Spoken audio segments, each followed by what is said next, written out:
Hello students, आज हम अपना एक नेक्स्ट टॉपिक करेंगे जो कि है मोशन अंडर ग्रेविटी। ठीक है, लास्ट वीडियो में हमने कुछ एक न्यूमेरिकल्स डिस्कस किए थे। आज हम एक दो न्यूमेरिकल सॉल्व करेंगे जो कि मोशन अंडर ग्रेविटी से रिलेटेड होंगे। क्लियर? अब देखो, मोशन अंडर ग्रेविटी में वही आपकी 3 इक्वेशन ऑफ मोशन आपको यूज करनी है। क्यों? क्योंकि जी जो है वो आपका कांस्टेंट है। हमने बोला था ना कि जो हम 3 इक्वेशंस ऑफ मोशन स्टडी करते हैं वो कब स्टडी करते हैं? When there is uniform acceleration. Uniform accelerated object है तभी उस कंडीशन में हम उन इक्वेशंस को स्टडी करते हैं। क्लियर? अब यहाँ जी की वैल्यू क्या है? कांस्टेंट होती है, तो हमारी वही इक्वेशंस आएंगी s equals to ut plus half at square. लेकिन जो एक्सेलरेशन है उसकी जगह पर हम क्या टर्म यूज कर लेंगे? जी। ठीक है, एक्सेलरेशन ड्यू टू ग्रेविटी, क्या टर्म हम यूज कर लेंगे वहां पर? जी टर्म यूज कर लेंगे। ठीक है, आपको अब देखिए इसमें कैसी न्यूमेरिकल्स आएंगे आपके पास। अभी तक तो आपके पास क्या था? कार मूव कर रही थी, इधर से उधर गई, एक्सेलरेशन हुआ, वेलोसिटी, ये सब आ रही थी। लेकिन अब जो इस टॉपिक से रिलेटेड न्यूमेरिकल्स होंगे उसमें कुछ इस तरीके से आएगा। आपके पास कोई ऑब्जेक्ट थी, हमने उसको ऊपर फेंका, वो नीचे आई, ड्रॉप हुआ। ठीक है, मतलब इस तरीके के बॉल्स, स्टोन, बलून, इस टाइप के आपके न्यूमेरिकल्स इस टॉपिक में हमारे कवर होंगे। ठीक है, तो अब इस टॉपिक में जो आपको चीज ध्यान रखनी है वो है सिर्फ साइन कन्वेंशन की। ठीक है, क्या चीज ध्यान रखनी है इसमें? सिर्फ साइन कन्वेंशंस की वैल्यू, साइन कन्वेंशंस को आपको ध्यान रखना है। ठीक है, साइन कन्वेंशन में क्या है? आपको सिर्फ एक चीज ध्यान रखनी है, आपकी ऑब्जेक्ट ऊपर जा रही है या नीचे आ रही है। ठीक है, आपकी ऑब्जेक्ट ऊपर जा रही है या नीचे आ रही है, आपको वो चीज ध्यान रखनी है। ठीक है, और एक्सेलरेशन ड्यू टू ग्रेविटी ये हमेशा आपकी क्या है? डाउनवर्ड एक्ट करती है, हमेशा डाउनवर्ड एक्ट करती है। तो नीचे आने वाली जो भी वैल्यूज होंगी उनको आपको नेगेटिव लेना है, और ऊपर जाने वाली जो भी वैल्यूज होंगी उनको आपको पॉजिटिव लेना है। तो इसके हिसाब से एक्सेलरेशन ड्यू टू ग्रेविटी की हमारी वैल्यू हमेशा नेगेटिव आएगी, क्योंकि ये तो इट एक्ट्स ऑलवेज डाउनवर्ड, ये तो हमेशा ही नीचे की तरफ एक्ट करती है। तो इसलिए हम एक्सेलरेशन ड्यू टू ग्रेविटी जो जी है उसको हम हमेशा नेगेटिव कंसीडर करेंगे। ठीक है, तो ये ही सिर्फ कुछ पॉइंट्स थे जो आपको मोशन अंडर ग्रेविटी में ध्यान रखने हैं, और इससे रिलेटेड हम कुछ न्यूमेरिकल्स करते हैं। ठीक है, let's do some numericals based on this topic. आपके पास एक न्यूमेरिकल है, देखिए उसमें क्या बोला गया है कि आप एक टावर पर खड़े हैं। ठीक है, आप क्या है? एक टावर पर खड़े हैं। ठीक है, आपने टावर पर खड़े होके एक स्टोन को ऊपर की तरफ फेंका है। ठीक है, क्या किया है? आपने टावर पर खड़े होके स्टोन को ऊपर की तरफ फेंका है। ठीक है, स्टोन को कहाँ फेंका है? आपने ऊपर की तरफ फेंका। तो बोला गया है आपकी जो वेलोसिटी थी, ठीक है, वेलोसिटी जो थी वो आपकी थी 19.6 मीटर पर सेकंड। आपने क्योंकि इस वेलोसिटी से उस स्टोन को थ्रो किया है, तो स्टोन क्या होगा? ऊपर जाएगा, और उसके बाद एक पॉइंट पर पहुंचकर उसके बाद वापस से वो नीचे आएगा। ठीक है, एक पॉइंट पर मैक्सिमम हाइट रीच करने के बाद वो वापस से क्या आएगा? नीचे आएगा ग्राउंड पर। ठीक है, बोला गया है ये जो स्टोन पूरा टाइम लेता है ये 6 सेकेंड टाइम लेता है। ठीक है, क्या लेता है? ये 6 सेकेंड टाइम लेता है। You have to calculate the height of the tower. ठीक है, you have to calculate the height of the tower. ठीक है, अब देखो क्या करना पड़ेगा आपको, क्या निकालना है? सिर्फ डिस्प्लेसमेंट निकालनी है। Height of the tower displacement ही, क्योंकि आपने स्टोन यहाँ से लिया, आपको ये नहीं देखना कि वो कहाँ गया, कैसे गया, आपको तो सिर्फ इनिशियल पोजीशन और फाइनल पोजीशन देखनी है। तो इनिशियल पोजीशन और फाइनल पोजीशन क्या है? हाइट ऑफ द टावर ही तो है इनिशियल पोजीशन और फाइनल पोजीशन, जिसको हम डिस्प्लेसमेंट बोलते हैं। और इक्वेशन ऑफ मोशन में हमारा एस क्या होता है? डिस्प्लेसमेंट ही तो होता है, यही होता है ना। तो अब देखिए, आप डिस्प्लेसमेंट के लिए equation s equals to ut plus half, acceleration की जगह एक ही जगह हम क्या लिखेंगे? जी टी स्क्वायर, ये लिखेंगे। अब देखिए, आपके पास डिस्प्लेसमेंट निकालनी है आपको।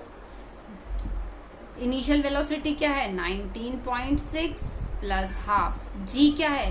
कैलकुलेशन के लिए 9.8 या 10 what ever it is given in your book. ठीक है, या कैलकुलेशन के हिसाब से जो आपको इजी लगता है। ठीक है, हम ले लेते हैं -10, क्योंकि एक्सेलरेशन ड्यू टू ग्रेविटी क्या है, हमेशा नीचे लगती है। ठीक है, कहाँ लगती है, हमेशा इट एक्ट्स टूवर्ड्स डाउनवर्ड। ठीक है, और इनिशियल वेलोसिटी देखो आपने कहाँ पर थी, आपने अपवर्ड थ्रो किया था। क्या था, आपने अपवर्ड थ्रो किया था। ठीक है, तो अपवर्ड थ्रो किया था, तो इसका मतलब आप क्या लेंगे, व्यू की वैल्यू पॉजिटिव लेंगे। क्लियर, तो टी क्या है आपके पास, 6 सेकेंड। ठीक है, क्या है आपके पास, 6 second. Now you can calculate this value, तो आपके पास क्या है, ये वैल्यू आ जाएगी। ठीक है, तो डिस्प्लेसमेंट जब आप इसको टोटल कैलकुलेट करेंगे तो आपके पास यू टी भी आएगा ना, 9.6 इंटू 6। ठीक है, U T plus half AT²। तो इसको जब मल्टीप्लाई करेंगे 36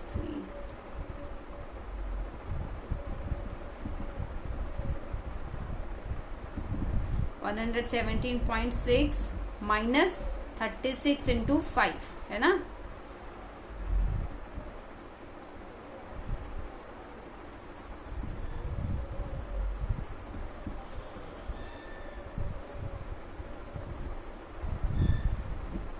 ठीक है, कुछ इस तरीके से आपकी वैल्यू आएगी।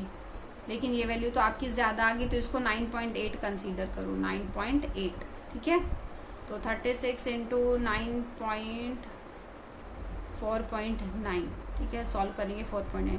जब आप इसको मल्टीप्लाई करेंगे तो आपकी कुछ डिस्प्लेसमेंट की वैल्यू आएगी। ठीक है, डिस्प्लेसमेंट की वैल्यू आएगी। अब देखिए, आपके हो सकता है कि ये वैल्यू बड़ी आए क्योंकि नेगेटिव है। ठीक है, तो आपकी क्या है, इससे भी कैलकुलेट करके देखें और इससे भी कैलकुलेट करके देखें। ठीक है, तो आपके पास यहाँ पर अगर हम कैलकुलेट करते हैं तो 117.6 जब हम करेंगे तो 0.4789। ठीक है, और 62.4 आई थिंक यही वैल्यू आएगी। कैलकुलेट करके देख लीजिए। अब देखिए कि ये क्या आ रही है, नेगेटिव में वैल्यू आएगी। किस में आएगी, आपकी नेगेटिव में वैल्यू आएगी। ठीक है, अब नेगेटिव में वैल्यू आ रही है तो इसका मतलब क्या है, आपकी नेगेटिव डिस्प्लेसमेंट है। ठीक है, अगर डिस्टेंस होता तो ये नेगेटिव में नहीं आ सकता था। ठीक है, ये आपकी डिस्प्लेसमेंट है तो ये नेगेटिव में आ सकती है आपकी। क्लियर, अब डिस्प्लेसमेंट नेगेटिव क्यों आई है, क्योंकि ये डाउनवर्ड आई है, क्योंकि हमने स्टोन यहां से थ्रो किया था और हम क्या है, डाउनवर्ड डिस्प्लेसमेंट देख रहे हैं, इसलिए इसकी वैल्यू क्या है, नेगेटिव आई है। इसका मतलब आपका स्टोन जो है वो नीचे की तरफ फॉल हुआ है। क्लियर, तो ये इससे क्या पता चलता है कि ये आपकी डिस्प्लेसमेंट है, ना कि डिस्टेंस। डिस्टेंस होता तो इसकी वैल्यू कभी भी नेगेटिव नहीं आती। ठीक है, तो आई होप यहाँ से एक चीज क्लियर हो गई होगी आपको। अगर आप क्वेश्चन आता है तो डिस्प्लेसमेंट, ठीक है, तो इसका मतलब जो एस, ये हमारी 3 इक्वेशंस ऑफ मोशन है उसमें एस जो है वो डिस्प्लेसमेंट होता है। आई थिंक इस एग्जाम्पल से आपको क्लियर हो गया होगा कि ये डिस्प्लेसमेंट ही होता है, डिस्टेंस नहीं होता। ठीक है, आपके पास क्या आएगी, इसमें नेगेटिव में वैल्यू आ रही है। क्लियर, अब देखिए इसी तरीके से आपके कुछ और न्यूमेरिकल्स भी हो सकते हैं। देखो नेक्स्ट क्वेश्चन हम सॉल्व करते हैं, उसमें देखो क्या गिवन है आपके पास, इससे अलग है। उसमें देखो बोला गया है एक आपका प्लेयर है, ठीक है, एक आपका प्लेयर है। वो प्लेयर क्या करता है, बॉल को थ्रो करता है और कैच करता है। क्या करता है, बॉल को थ्रो करता है और कैच करता है। ठीक है, तो बोला है अगर वो बॉल को थ्रो करता है मतलब अपवर्ड और कैच करता है, दैट मीन्स मैक्सिमम हाइट पर रीच करने के बाद बॉल वापस से उसके हाथ में आएगी। मतलब जितना डिस्टेंस वो ऊपर गई है उतना ही डिस्टेंस वो वापस नीचे आएगी।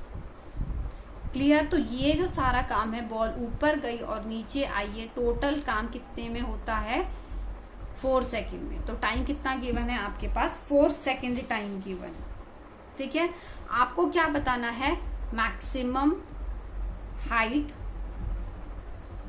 ठीक है, और वेलोसिटी जिससे उसने उस बॉल को थ्रो किया है। ठीक है, उसके बाद हम 1-2 पॉइंट्स और डिस्कस कर लेंगे। ठीक है, अब देखो क्या है, टी आपको गिवन है 4 second, acceleration due to gravity लगेगा तो ए क्या है 9.8 मीटर पर सेकेंड स्क्वायर। ठीक है। अब आपको निकालना क्या है, इनिशियल वेलोसिटी, उसने किस वेलोसिटी से उसको थ्रो किया था, ठीक है ना, वेलोसिटी किस वेलोसिटी से उसने उसको थ्रो किया था, that means initial velocity you have to calculate, ठीक है। अब देखो हाईएस्ट पॉइंट पर जाएगी तो उस पॉइंट पर जाने के बाद तो वेलोसिटी 0 हो जाएगी, क्योंकि इस पॉइंट पर जाकर वो स्टॉप होगी, उसके बाद ही तो वापस आना, मूव करेगी ना वो, ठीक है। तो इसका मतलब फाइनल वेलोसिटी भी क्या है हमारे पास 0 है।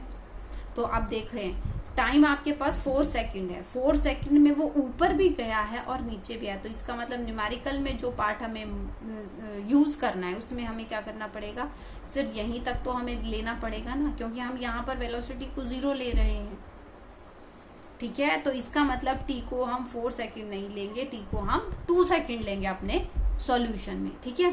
तो v equals to u plus 18, ये इक्वेशन होती है ना, u आपको निकालना है, v आपको 0 गिवन है, तो u इक्वल्स टू -80, -80 मतलब माइनस, और एक्सेलरेशन ड्यू टू ग्रेविटी है हमारे पास, ठीक है। Acceleration due to gravity always act downward, तो हम क्या लेंगे -9.8 और टाइम कितना है 2 सेकेंड। तो हमारे पास कितनी वेलोसिटी से वो थ्रो करा है उसने उस बॉल को, 19.6 मीटर पर सेकेंड की वेलोसिटी से उसने उस बॉल को थ्रो किया है, ठीक है। अब हमें क्या निकालना है, मैक्सिमम हाइट निकालनी है। अब देखिए कोई भी फॉर्मूला लगा सकते हैं, s equal to u t plus half ct square, या आप लगा सकते हैं v square equals to u square plus 2as, कोई भी लगा सकते हैं, ठीक है। क्या लगा सकते हैं, 2as वाला भी लगा सकते हैं, ठीक है। तो हम डिस्प्लेसमेंट का डायरेक्ट लगा लेते हैं, क्योंकि हमें इधर उधर कोई वैल्यूज ही नहीं करनी पड़ेगी। s equals to ut, u क्या आया है आपके पास 9.6, टाइम कितना है, यहां तक पहुंचने में कितना टाइम लिया है उसने 2 सेकेंड, कितना टाइम ले रहा है वो मैक्सिमम हाइट रीच करने में 2 second, plus half acceleration due to gravity -9.8 और t square that means 4। Clear, आप इसको सॉल्व कर लेंगे तो आपके पास क्या वैल्यू आ जाएगी कि मैक्सिमम हाइट, ठीक है, क्या वैल्यू आ जाएगी मैक्सिमम हाइट की, कितनी डिस्प्लेस हुई है वो वैल्यू। क्लियर, तो बेटा इस तरीके के कुछ न्यूमेरिकल्स होंगे आपके इस टॉपिक से रिलेटेड, ठीक है। अब देखो एक पॉइंट ऐसा पूछा गया है इसने कि how far was it below the highest point 3 second after it was throne, ठीक है। मतलब 3 सेकेंड के बाद वो कहाँ पर है, बॉल थ्रो करने के 3 सेकेंड बाद कहाँ पर है, मतलब 4 सेकेंड में तो वो वापस उसी पोजीशन पर आ जाती ना, तो 3 सेकेंड में तो यही कहीं होगी, मतलब मैक्सिमम हाइट रीच करने के बाद वो वापस आ रही होगी, ठीक है।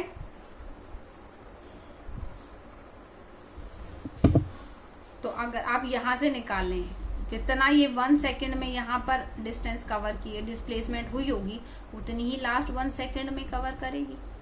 तो अगर आप यहाँ से इनिशियली ये डिस्टेंस डिस्प्लेसमेंट निकाल लेते तो हमारे पास यही हाइट होगी, दोनों हाइट, ठीक है। तो हम क्या कर सकते हैं, यहाँ से डायरेक्ट डिस्प्लेसमेंट निकाल सकते हैं, ठीक है, तो वो हम निकाल लेंगे। क्लियर, तो इस तरीके से क्या है आपके कुछ न्यूमेरिकल्स होंगे जो इस टॉपिक से रिलेटेड इस तरीके के। आपको सिर्फ इस टॉपिक से रिलेटेड क्या चीज ध्यान रखनी है, साइन कन्वेंशन, क्या ध्यान रखना है आपको, साइन कन्वेंशन, ठीक है। इसके लिए हमें क्या करेंगे, u आपके पास कितना हो जाएगा 0 हो जाएगा, क्योंकि हम इस पॉइंट से लेंगे, ठीक है। u क्या हो जाएगा आपके पास 0 हो जाएगा।